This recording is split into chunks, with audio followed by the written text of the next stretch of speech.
নমস্কার বন্ধুরা, আজকের এই ভিডিওতে আমরা কথা বলবো যুবসাথী প্রকল্পের টাকা নিয়ে বড় আপডেট সম্পর্কে।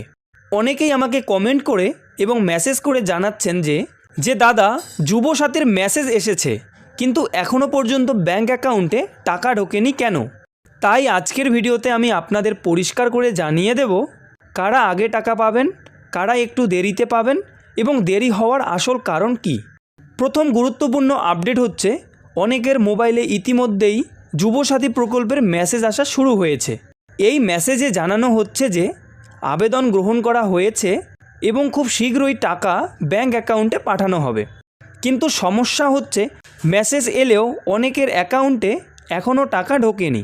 এর কারণটা কি, এখন সেটাই বুঝে নিন। যারা নিজে অনলাইনে ফর্ম ফিল আপ করে আবেদন করেছিলেন, তাদের ডেটা আগেই সরকারের সার্ভারে আপলোড হয়ে গেছে, তাই তাদের ক্ষেত্রে ভেরিফিকেশান দ্রুত শেষ হয়ে গেছে এবং ইতিমধ্যেই অনেকের অ্যাকাউন্টে টাকা ঢোকাও শুরু হয়ে গেছে। অর্থাৎ অনলাইনের আবেদনকারীরা আগে টাকা পাচ্ছেন। এবার কথা হচ্ছে, যারা দুয়ারে সরকার ক্যাম্পে অফলাইনে ফর্ম জমা দিয়েছেন তাদের কি হবে। এখন আসি সেই সব আবেদনকারীদের কথায় যারা দুয়ারে সরকার ক্যাম্পে গিয়ে অনলাইনে ফর্ম জমা করেছিলেন। এখানে একটু সমস্যা হচ্ছে, কারণ সেই ফর্মগুলো এখনও অনেক জায়গায় বিডিও অফিসে পড়ে রয়েছে। এখন সেই সব ডাটা এন্ট্রি করা হচ্ছে, অর্থাৎ ফর্মগুলো এখন অনলাইনে আপলোড করা হচ্ছে এবং যাচাই করা হচ্ছে। এই পুরো প্রক্রিয়ার জন্য কিছুটা সময় লাগছে, তাই টাকা পেতে একটু দেরি হবে।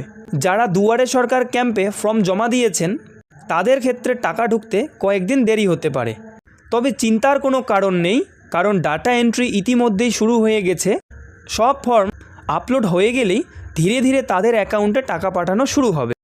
গুরুত্বপূর্ণ পরামর্শ, তাই যারা এখনও টাকা পাননি তারা দয়া করে চিন্তা করবেন না, অযথা দৌড়াদৌড়ি করবেন না, আর কয়েকদিন অপেক্ষা করুন। খুব শীঘ্রই আপনাদের অ্যাকাউন্টে যুবসাথীর টাকা ঢুকে যাবে। তো এই ছিল আজকের ছোট্ট একটি তথ্য। আপনাদের কোনো প্রশ্ন থাকলে অবশ্যই কমেন্ট করে জানাবেন, আমি রিপ্লাই করে আপনাদের সহযোগিতা করব।